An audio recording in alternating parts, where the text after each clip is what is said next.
I'm just wondering, Ron, are you comfortable sort of just giving your story? I mean, you're going through things at the moment, but you've done some really amazing things at the moment. So I'm sure we'd all love to hear what you have to say. So if you'd like to have 5-10 minutes, or that'd be great. Are you okay standing? Or? Yes. Okay. Yeah. We'll let you off. Okay. Thank you, Robert. Yeah, welcome everyone. You cannot. Well, I just have to go back really to the beginning, which would be June 2011, where there's no sign of any cancer then whatever, but it started with heart problems. So I was rushed up to King's Mill there, where I had an ICD. So anyone know what an ICD is? It's a defibrillator, not a pacemaker, a defibrillator. Put in my chest, which is monitoring the heartbeats. If I go into cardiac arrest, I get a massive shock, and hopefully it's going to bring me back around again. So I was on that. Now fast forward again now to June 2014, where I woke up one morning and I said to my wife, Nina, I don't feel very well, my throat feels funny. And I looked in the mirror and my tongue had swollen up, my lips had swollen up. Obviously it was some kind of reaction to the drugs that I was on. Because at that time I was on 32 tablets a day, just for the heart problems. So at King's Mill there, they found out, well, so while you're here, we may as well take you for an X-ray and see what's happening. Did that, of course, it came back and they said, well, it looks as though you've got a shadow on your lung. And I mean, like that, I've ran, I've rock climbed, I've swam, played cricket, football, rugby, boxed. I've done the whole lot, and I thought I was very fit at one stage. The little athlete in here is still trying to get out. But, however, yeah, and it turned out that obviously it was the shadow was lung cancer. They could have done one or two things, really. One was chemotherapy. The other one was cut the tumour out, which they were thinking about. So it was either cutting the tumour out, removing the whole of the lung, but then looking back at it, they said, well, your heart isn't strong enough to do that. There's nothing at all we can do for you. So at that stage, they gave me 4 months. That was in June 2014. My latest scans, which were, about 3 months ago, showed that the actual tumour, the cancer, had shrunk slightly. And they don't want to see me till next year.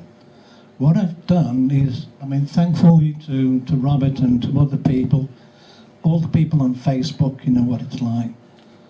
I've sat down and researched it myself through friends and colleagues, and I also go to Trinity Farm to collect all my organic fruit and vegetables, which I juice every day. And, well, thankfully, I'm still here. So those people who are really doubting it, don't doubt about it at all. Get on with it and do it, because it can. It can work for you. It can work for everybody. I'm a living proof that it's working. There's other people in here who have proved it. Okay, just very short testimony anyway, but okay, Robert. Ron, how much weight did you lose in doing this? What weight were you, and what weight are you now, if you don't mind me asking? I was 24 stone when I started, mainly because of the lifestyle that I lived.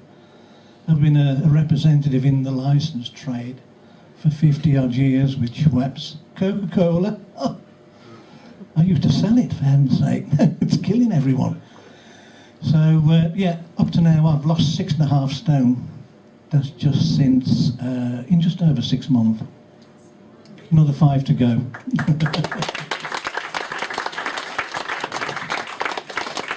Thank you, Ron. I think that's a great thing to know as well, because people do well. This isn't a diet for cancer. I mean, yes, it was when we originally underwent this regime, this different lifestyle, we were aiming at cancer. We were aiming to wreck the environment that cancer needed to thrive. The environment of the body we were aiming to wreck. But what happened as a consequence of that was that I don't have my arthritis in my hand anymore. Sue doesn't have, can I say, the fungal toenails that she'd had for 20 years, which is a candida issue. Because candida requires the same conditions, environmental body conditions, that cancer needs: deoxygenation, acidification, and sugar. So if we're taking out all these things, we're reducing the sugar or taking out sugar, we're alkalizing the body through juicing, through natural principles, and we're oxygenating the body, we've got a bodily environment there that is going to be healthy. So whether it's cancer, whether it's diabetes, whether it's heart disease, whether it's whatever, then we're looking to these tribes that, or not tribes, but these cultures that I was mentioning earlier, 18 cultures around the world that don't have these issues. So, and there's not a rocket scientist amongst them. There's no chemotherapist, there's no oncologist. They are just living in well-mineralized waters. They're living from the land, local. They've got no Tesco's, they've got no Burger Kings, and I think there lies some of the problems. Because in the news recently, we're hearing about the processed meat causes cancer. Well, we've known that for ages. We've known that for years and years. Why aren't they singing this from the rooftops? But what you will note now is that there's been a little bit of a flurry in the newspapers, and that's it. You don't hear any more about it. It was there and now it's gone. But we have studies, even here, peer-reviewed studies about meat and processed meat causes cancer. So why aren't oncologists explaining this to people to stand them in good stead? It's like going home and you walk into your kitchen door, you got water pummeling over the sink and your taps are full on. What are you going to do? Go for the mop first or the taps? What would you do? So most sane people would go for the taps. Anyone with a mop? No? Then what seems to be happening with the medical system is that they're leaving the taps on, and they've got all this highfalutin business of radiotherapy and X amount of £1 million spent on this equipment, and yet they're not switching the taps off. That's a way that is a good way of looking at it. So let's switch the taps off, and let's do everything that's in our power to actually achieve what we're quite able to achieve in aiming for a healthy body. Like I said, we're not giving advice to anyone, we're not telling everyone we're going to heal them of cancer. You know, it's actually illegal to mention the cure word and cancer in the same sentence, so I don't do that. But people are doing very well who don't have cancer anymore, that we know. And we get them, like tonight, to come along and give their testimonies. There's more people than this. You know, there's HARP, testicular cancer, doesn't have it anymore. He's not here today, unfortunately. There's his father had cancer as well. There's a lady down the road from us, Kate, a brain tumour the size of a tennis ball. Doesn't have the tumour anymore.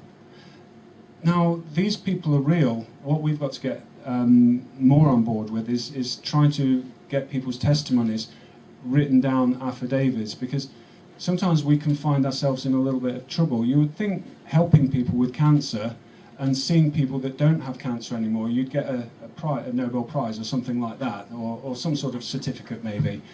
But no, you get fined and you get put in prison because you're not able to talk about anything to do with cancer in an advisory capacity outside of radiotherapy, chemotherapy and surgery, due to the Cancer Act of 1939, which is basically strangleholding information, which is keeping things in the realm of radiotherapy, chemotherapy and surgery, because you can't do any other, otherwise you'll be in serious trouble.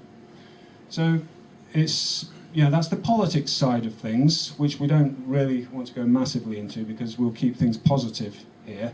It's the positive things that we're able to do in our favour, to help. I lost 2 stone in weight as well as a natural consequence. I was 15.4, now I'm about 13.4. So that's a natural consequence. So enough of me rambling on. We have a lovely lady here that has a heart for people with cancer, and she's come quite a long way from, is it Leeds, Yorkshire? And